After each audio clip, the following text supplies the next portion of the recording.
જાતથી થવી જોઈએ। તો ચાલો આપણે સૌ સાથે મળીને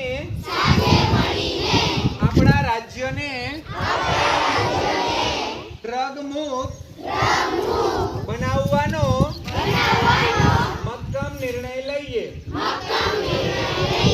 અને મારી શ્રેષ્ઠ ક્ષમતાઓથી શક્ય તેટલું કરીશ। જય હિન્દ।